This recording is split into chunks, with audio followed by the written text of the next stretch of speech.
30 నిమిషాలలో నొప్పి లేకుండా వేడికోస్ స్వయం చికిత్స ఆవేశ హాస్పిటల్ హైదరాబాద్. ప్రస్తుతం మనతో పాటు ఉన్నారు లోక్సత్తా అధినేత జయప్రకాష్ నారాయణ గారు. ఫేజ్ 1 ఎలక్షన్ మన ఇండియా వైజ్ కంప్లీట్ అయింది. ఈ సందర్భంగా ఆయన నుంచి ఒక సమగ్రమైన విశ్లేషణని తీసుకుందాం. సార్ నమస్తే అండి. నమస్తే నిర్మా. సార్ ఎలా ఉన్నారు? Oh fine, thank you. Sir phase 1 అయిపోయింది ఎలక్షన్. ఈ ఎలక్షన్లో ఓటింగు 62.37% కేవలం. పోయిన ఎలక్షన్తో కంపేర్ చేసినప్పుడు 10% ఆల్మోస్ట్ ఓటింగ్ తగ్గిందంట సార్. మెయిన్లీ అర్బన్ ఓటింగ్ తగ్గుతుంది అనుకుంటాం అసలు నార్మల్గా మనం. బట్ ఇప్పుడు జరిగిన అన్నీ కూడా ఆల్మోస్ట్ రూరల్ ఏరియాల్లోనూ సమస్యాత్మకంగా ఉండే ఎక్కడైతే డిఫికల్టీ ఉందో అలాంటి ప్లేసెస్ ఉంది. బట్ అక్కడ కూడా ఓటింగ్ తగ్గినటువంటి పరిస్థితి ఉంది. ఓటు వెయ్యాలి అంటే ఎందుకు వెనకడుగు వేస్తున్నారు? ఎందుకు అంత ఉదాసీనత? ముఖ్యంగా ఆ రోజు ఏదో హాలిడే అన్నట్టు ఫీల్ అయిపోవటము, లేదు అంటే నా ఒక్క ఓటు ఏం చేస్తుందిలే, నా ఒక్క ఓటుతో నేనేమన్నా మార్చగలుగుతానా అని ఫీల్ అవ్వడం. అక్కడెక్కడ చూశాను సార్, నార్త్ సైడ్ కేవలం 62,751 ఓట్లు ఒక పర్సన్కి వస్తే 62,752 ఓట్లు, అంటే ఒక్క ఓటు తేడాతో బీజేపీ అభ్యర్థి నెగ్గాడంట. సో అలాంటప్పుడు నా ఒక్క ఓటు ఏం చేస్తుందిలే అనే ఆ థాట్ అసలు మనకు ఎందుకు రావాలి? మనం ఎందుకు పార్టిసిపేట్ చేయలేకపోతుంది యాక్టివ్గా? ఎలక్షన్ మనదే కదా, మనల్ని ఏలే వాళ్ళని, మనల్ని పాలించే వాళ్ళని మనం డిసైడ్ చేయాలి. బట్ ఎందుకు మనం ఓటు వేయడానికి వెనకడుగేస్తున్నాం? నిరుపమ, మీరు చెప్పింది పూర్తిగా వాస్తవం. ప్రజాస్వామ్యంలో నేను ఓటేనని కూర్చుంటే మన మాటకి విలువ ఉండదు, మన జీవోత్సవాల కింద లెక్క. ఎప్పుడు ప్రజలకి బలం ఉంటుంది? నిరుపమ ఓటేస్తుంది, నిరుపమ మనసులో ఏముందో నాకు తెలియదు, కాబట్టి ఆమెను ఆకట్టుకోవాలి, ఆమెను ఒప్పించాలి. అది కదా రాజకీయం అంటే. అంతే కదా సార్. అమ్మ, నా సిద్ధాంతం ఇది, ఈ కారణంగా నేను కావాలని కోరుతున్నాను, ఇది మీకు మంచి, దేశానికి మంచి, నాకు ఓటేండి చెప్పగలగాలి. మరి మనం ఓటు వేయకపోతే వాడు మన ఎందుకు పట్టించుకుంటాడు? అసలు ఎందుకు పట్టించుకోవాలి? ఆ తర్వాత పట్టించుకోలేదు నడిస్తే ఉపయోగం ఉంది? క్వశ్చన్ చేసే రైట్ కూడా ఉండదు కదా సార్. కరెక్ట్. కాబట్టి ప్రతి ఓటు విలువైనది. రెండోది, కొన్ని సందర్భాల్లో ఏకపక్షంగా ఎన్నిక సాగినప్పుడు ఆ తేడా కనిపించకపోవచ్చు మనసులో, కానీ ఓకే, ఎంతమంది ఓటు వేస్తే అంతమంది గొంతు వినిపిస్తుంది. వాళ్ళ భావజాలాన్ని బట్టి పార్టీలు కూడా వాళ్ళ తీరు మార్చుకుంటాయి. అలా కాకుండా ఎలక్షన్ అనేది కేవలం ఎలక్షన్ ఎవడో ఒక నెగ్గడం కోసం మాత్రమే కాదు, ఏ సిద్ధాంతం నెగ్గుతోంది, లేకపోతే ఏ ఎజెండా నెగ్గుతోంది, ప్రజల భావాలకు గొంతుకునిచ్చే అవకాశం ఎలక్షన్ రూపంలో వస్తుంది. దాన్ని మర్చిపోయి మనం ఇదేదో మీరు అన్నట్టుగా హాలిడేనో జాలిడే అనుకుంటే చాలా పొరపాటు. సరే, ఎండాకాలం కాబట్టి కొంత ఇబ్బంది ఉంటుంది ఎవరికైనా, మీకైనా నాకైనా ఇబ్బంది ఉంటుంది, కానీ మీరు అనుకున్నది నిరాశగా నాకు అనిపించట్లేదు. ఎందుకంటే 63% ఓటింగు మన ఎన్నికల వ్యవస్థలో first past the post system అంటాం. బ్రిటన్లో, అమెరికాలో, మన దగ్గర మాత్రమే ఉంది, అక్కడ లేదు. కెనడాలో ఉంది ప్రస్తుతం, అంతే. మిగతా దేశాల్లో, ఆస్ట్రేలియాలో కూడా వదిలేశారు, న్యూజిలాండ్ వదిలేశారు, ప్రపంచానికి అక్కర్లేదు. కాబట్టి మనలాంటి ఎన్నికల వ్యవస్థ ఉన్నటువంటి దేశంలో 63% తక్కువ కాదు, బహుశా ఇంకా పెరుగుతుంది. ఎందుకంటే తొలి అంకెలేసినప్పుడు కన్జర్వేటివ్గా చెప్తారు, అన్ని కూడా 3-4% పెరగచ్చు కూడా, రేపు రెండు చూద్దాం మనం. అందున గ్రామీణ ప్రాంతాల్లో మామూలుగా చాలా ఎక్కువ ఓటేస్తారు మామూలుగా. ఈసారి లేదంటున్నారు, కొంచెం పరిశీలించాలి. ఏ రాష్ట్రంలో ఎట్లా ఉందో నాకు తెలియకుండా నేను మాట్లాడాను, నేను వివరాలు చూడలేదు రాష్ట్రం వారిగా. కానీ మామూలుగా మన దేశంలో ఆనవాయితీ ఏంటంటే గ్రామ ప్రాంతాల్లో దాదాపు అందరూ ఓటేస్తారు. ఎందుకంటే ఓటేస్తేనే నాకు ఉనికి ఉందని పట్టించుకుంటారని భావం. రెండోది, ఓటేస్తారని తెలిస్తేనే నాకు రేషన్ కార్డులు కానీ సంక్షేమ పథకాలు కానీ నాకు అంతా అని చెప్పినటువంటి భావం మరొకటి. మూడోది, ముఖ్యంగా మనలాంటి దక్షిణాది రాష్ట్రాల్లో డబ్బులు కదా, ఓట్లే డబ్బులు పంచాలి కదా, ఓటైపోతే డబ్బులు ఒకటి పంచుతాడు. కాబట్టి కారణాలు ఏవైనా కూడా, ఈ 3 కారణాలుగా గ్రామీణ ప్రాంతాల్లో బ్రహ్మాండంగా ఓట్లేస్తారు, క్యూలో నుంచొని మరి వేస్తారు. పట్టణ ప్రాంతాల్లో ఏమైందంటే కొంచెం మధ్యతరగతి, మీరన్న కొంచెం భావం, ఎవరికి ఓటేస్తే ఏమందిలే, అందరూ ఓటేలే, పెద్ద ఎవడు గెలిస్తామంటే నాకేం తేడా వచ్చింది, నాకు ఓకే కదా. ఈ సంక్షేమ పథకాలు అవసరం లేని వాళ్ళు, ఈ డబ్బులు తీసుకోని వాళ్ళు, పెద్ద ఓటేసిన అయిపోయిన ఓటేలన్న భావం తెలుసో తెలియకో వ్యవహరిస్తున్నారు. రెండోది, పట్టణ ప్రాంతాల్లో ఇంకో సమస్య ఏంటంటే ఓటర్ల జాబితాలు గ్రామాల్లో ఉన్నంత నిక్కచ్చిగా పట్టణాల్లో ఉండవు. ఎందుకంటే గ్రామాల్లో అందరికీ తెలుసు, పక్కింటి వాళ్ళు ఎవరో, ఈ వాళ్ళు ఎవరో, మరి ఏ పార్టీ వాళ్ళనో అన్ని పార్టీలు కార్యకర్తలు, కాబట్టి వాళ్ళ ఓట్లు అన్నీ నమోదవుతాయి. పెద్దగా వలస వెళ్ళిన వాళ్ళ ఓట్లు కొన్ని ఉంటాయని తప్ప పెద్దగా ఓట్లు లేని వాళ్ళ ఓట్లు పెద్దగా ఉండవు. పట్టణాల్లో అట్లా కాదు, ఎవరు ముక్కు మొహం తెలియదు. మన ఇంటి ఇంటి మనిషి కూడా మనకు తెలియదు. ఒక అపార్ట్మెంట్లో ఉంటే, ఒక ఇంట్లో ఉంటే పక్కన మనిషి కూడా మనకు తెలియదు. చాలామంది ఇళ్ళు మారుతూ ఉంటారు, ఊళ్ళు మారుతూ ఉంటారు. కాబట్టి ఇంకా అర్హత లేని వాళ్ళ ఓట్లు కూడా, ఊళ్ళో లేని వాళ్ళ ఓట్లు కానీ, చనిపోయిన వాళ్ళ ఓట్లు కానీ ఇంకా దానిలో నమోదు కావచ్చు. అలా లెక్కేస్తే నా దృష్టిలో అసలు మన ఓటర్ల జాబితాలే ముఖ్యంగా పట్టణ ప్రాంతాల్లో ఉండవలసిన దానికంటే ఒక 7-8%, 10% ఎక్కువ ఉన్నాయి. నేను గతంలో మన తెలంగాణ అసెంబ్లీ ఎన్నికలప్పుడు చూశాను, నేను ఖచ్చితంగా 10% ఓట్లు ఎక్కువగా నమోదై ఉన్నాయి. అంటే దొంగ ఓట్లు అనకూడదు, ఎందుకంటే దొంగ ఓట్లు పడే అవకాశం లేదు మన వ్యవస్థలో, కానీ అవసరం లేని ఓట్లు నమోదైనారు. చనిపోయిన పేర్లు కావచ్చు, ఆ ఊరి నుంచి ఇంకో ఊరు బదిలీ ఉండొచ్చు, ఇల్లు మారి ఉండొచ్చు, అందరి పేర్లు నమోదైనాయి. ఎలా చెప్పొచ్చు మనం? మనకి ప్రస్తుతం ఉన్న పరిస్థితుల్లో దేశం మొత్తాన్ని లెక్కగా తీసుకుంటే ఒక 30-32% మంది 18 ఏళ్ల లోపల ఉంటారు ఆ రాష్ట్రాన్ని బట్టి. సార్ ఒక్కొక్క రాష్ట్రంలో అంటే ఇంకా జనాభా నియంత్రణ పూర్తిగా జరగని రాష్ట్రాల్లో ఎక్కువ శాతం ఉంటారు చిన్నపిల్లలు. కొంచెం జనాభా నియంత్రణ బాగా జరిగిన రాష్ట్రాల్లో కొంచెం తక్కువ శాతం ఉంటారు. కానీ మొత్తం మీద 30-32% 18 ఏళ్ల లోపల ఉంటారు. కానీ మన ఓట్లు చూస్తే మిగతా వాళ్ళ సంఖ్య కంటే ఎక్కువ ఓట్లు ఉన్నాయి ఇప్పుడు కూడా. మిగతా వాళ్ళందరూ ఓట్లు నమోదైనాయా? నమోదు కాకపోవచ్చు, అయినా కూడా ఎక్కువ ఉన్నాయంటే మనకి అర్హత లేని ఓట్లు కనిపిస్తున్నాయి. కాబట్టి ఓట్ల శాతం మన దేశంలో నా అంచనా ప్రకారం ఒక 4-5% ఎక్కువగా అనుకోవచ్చు మనం. Okay sir, okay. నిజంగా అర్హత ఉన్న వాళ్ళ పేర్లు తీసినట్టు మిగతా వాళ్ళు ఓట్లు వేయడం కదా లేదు కదా, పేర్లు ఎన్నో నాకు నంబర్ ఎన్నో ఒకటి దాని మీద లెక్కెడుతున్నాం కదా శాతం మనం. ఆ 100 మందిలో ఒక 8 పేర్లు ఉండకూడదు అనుకోండి, 92 ఉన్నాయనుకోండి, 92 మీద లెక్కెడితే మీ 62 లేదా 63 68కు 67కు 28కి వచ్చేస్తుంది. ఓకే, అది పెరుగుతుంది. కాబట్టి ఈ శాతాన్ని కొంచెం తక్కువగా అంచనా వేస్తుంది. ఓటర్ల జాబితాలో పర్ఫెక్ట్గా లేవన్న కారణంగా ఎన్నికల్లో అక్రమాలు ఉన్నాయన్న కూడా ఆస్కారం లేదు.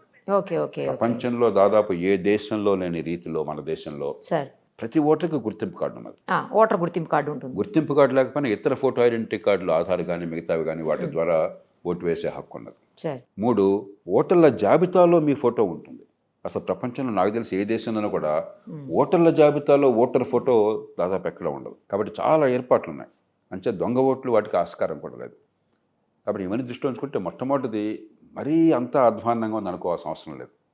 కానీ ఖచ్చితంగా ఓటు వేసే హక్కు ఉన్న ప్రతి ఒక్కళ్ళు ఓటు వేసేదాకా మన పోరాటం ఆగకూడదు. ప్రజాస్వామ్యం పరిపూర్ణత సిద్ధించదు. అందుకనే ఒకప్పుడు 25-30 ఏళ్ల క్రితం ఏమనేవాళ్ళు అంటే అందరూ దొంగలే సార్, ఎవరికి వేస్తాం ఓటు, నేను ఎవరికేమంటారు చెప్పండి అనేవాడు. నేను ప్రత్యేకంగా ఈ నోటా ప్రతిపాదించిన కారణం అదే. దాన్ని మొట్టమొదటి తీసుకొచ్చింది మన రాష్ట్రంలో లోక్సత్తా వల్లనే. Okay sir, okay. కాకి మాధవరావు గారు రాష్ట్ర ఎన్నికల కమిషనర్గా ఉండగా స్థానిక ఎన్నికలకి ఆయన మొట్టమొదటిసారిగా లోక్సత్తా కోరిక మేరకు రాష్ట్రంలో స్థానిక ఎన్నికల్లో నోటా పెట్టారు. ఆ తర్వాత క్రమక్రమంగా జాతీయ స్థాయికి విస్తరించింది.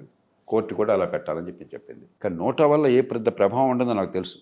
నోటా వల్ల 1-2% మించి నోటా ఓట్లు ఎక్కడ పడవు. బాగా పడితే 1% పడుతుంది అంతే. కానీ ఎందుకు నోటా మీద నేను గట్టిగా పట్టుపట్టానంటే దానివల్ల పెద్ద మార్పు వస్తుందని కాదు, ఫలితాల్లో మార్పు వస్తుందని కాదు. కనీసం ఎవరు అందరూ దొంగలే కాబట్టి నేను ఓటు వేయటం లేదు, ఇంట్లో కూర్చున్నానని వంక పెట్టే వాళ్ళకి బుద్ధి చెప్పాలి. ఓకే. ఎవరు నచ్చకపోతే ఇదిగో పాజిటివ్గా నాకు నచ్చలేదని చెప్పడానికి ఒక మార్గం ఉంది, కానీ ఇంట్లో కూర్చోవద్దని చెప్పడానికి ఆ వాదన నెగ్గడం కోసం చెప్పని నేను నోటా మీద పట్టుపెట్టాను. కాబట్టి ఆ వంక కూడా లేదు. అందరూ దొంగలు కాబట్టి నేను ఓటు వేయట్లేదని చెప్పినది చాలా విచిత్రమైన పిచ్చి వాదన. నేను పూర్తిగా దాన్ని తిరస్కరిస్తున్నాను. తర్వాత అది వాస్తవం కూడా కాదు. పార్టీల్లో ఎన్నో లోపాలున్నా కూడా ప్రజాస్వామ్యం అంతా చాలా బలమైనది. ఆ 2 పార్టీలో 3 పార్టీల్లో కూటమిలో మన ముందుకు వచ్చినప్పుడు ఖచ్చితంగా వాళ్ళు ఇచ్చే ఎజెండాను బట్టి మనకి దేశాన్నో రాష్ట్రాన్నో ఏ దారికి తీసుకుపోతారో మనకు అర్థమవుతుంది. కాబట్టి అక్కడ అందరూ ఒకటే, అందరూ ఒక ఘాటుని కట్టేసి ఆ కారణంగా నేను ఓటు వేయనని చెప్పన్నది అది మూర్ఖమైన వాదన. మరొకటి కొంతమందికి ఏంటంటే కొంచెం మేము చాలా గొప్పవాళ్ళం, మామూలు వాళ్ళతో నేను కూడా అలాగా జనంతో నేను కూడా కలిసి క్యూలో నుంచోవటం ఏమిటి, ఇది ఒక అహంకారపూరితమైన వాదన. ప్రజాస్వామ్యంలో ఈ వాదనకి ఆస్కారం లేదు. మరి కొంతమందికి ఈ మధ్యకాలంలో కొంచెం పని ఒత్తిడిలో ఉండటం చేత ప్రైవేట్ సెక్టర్లో హాలిడే సాధ్యం కాదు, గవర్నమెంట్లో కూడా మన దేశంలోనే హాలిడే ఇవ్వటం ఇంకెక్కడెవరు. ఓటింగ్ హాలిడే ప్రపంచంలో దాదాపు ఏ దేశంలో ఉండదు, ఈ పవిత్ర భారతదేశంలో మాత్రమే ఉన్నది ప్రభుత్వంలో కూడా. అలా హాలిడే ఇస్తే ఆర్థిక వ్యవస్థ దెబ్బతినిపోతుంది. కాబట్టి వాళ్ళందరూ వేద్దామని కొంచెం ఇబ్బంది ఉండవచ్చు. వాళ్ళకి బహుశా కాలక్రమేణా ఎలక్ట్రానిక్ ఓటింగ్కి ఏర్పాట్లు చేయొచ్చు. కానీ ఇప్పటికే ఈవీఎంలో ఓటింగ్కే ఇంత రాద్ధాంతం చేస్తున్నారు. అక్కడ ఏ పొరపాట్లు లేవని తెలుసు మనకి. ఈవీఎంలో అన్ని పర్ఫెక్ట్ జరుగుతుంది. నేను మొట్టమొదటి నుంచి వాదిస్తున్నాను. ఊరికే ఏదో విషయం తెలుసో తెలియకో గొప్ప అని చెప్పిన ప్రచారం కోసం కొంతమంది లేకపోతే అనవసరమైన భయాలు పెట్టుకుని అపోహలు పెట్టుకుని మాట్లాడడం తప్ప ఈవీఎంల వల్ల ఫలితాలు మారే సమస్యే లేదు. అలాంటి ఆస్కారమే లేనంతవరకు, అలాంటి ఆధారాలే లేవు. ఈవీఎంలని విమర్శించినటువంటి నాయకులంతా తర్వాత ఈవీఎంలతో బ్రహ్మాండంగా గెలిచారు. ఆంధ్రప్రదేశ్లో కానీ లేకపోతే తమిళనాడులో కానీ పంజాబ్లో కానీ ఏ నాయకులైతే ఈవీఎంలో ఓడిపోయామని చెప్పని ఆరోపణలు చేశారో తర్వాత ఎన్నికలు ఆ ఈవీఎంలతో బ్రహ్మాండంగా గెలిచారు. కాబట్టి ఇవన్నీ ఊరికి ఏంటంటే ఎన్నికల్లో నగ్గకపోవడానికి కారణాలు అన్వేషించకుండా, దేశంలో పరిస్థితులు రాష్ట్రంలో పరిస్థితులు గమనించకుండా ఏదో వంక పెట్టేస్తే అయిపోతుందని చెప్పని ఈవీఎంలు ఈ మధ్యకాలంలో కొన్ని పెద్ద పార్టీలు, బాధ్యత గల పార్టీలు కూడా ఈ మాటలు మాట్లాడుతున్నాయి. ఇది వాస్తవం కాదు.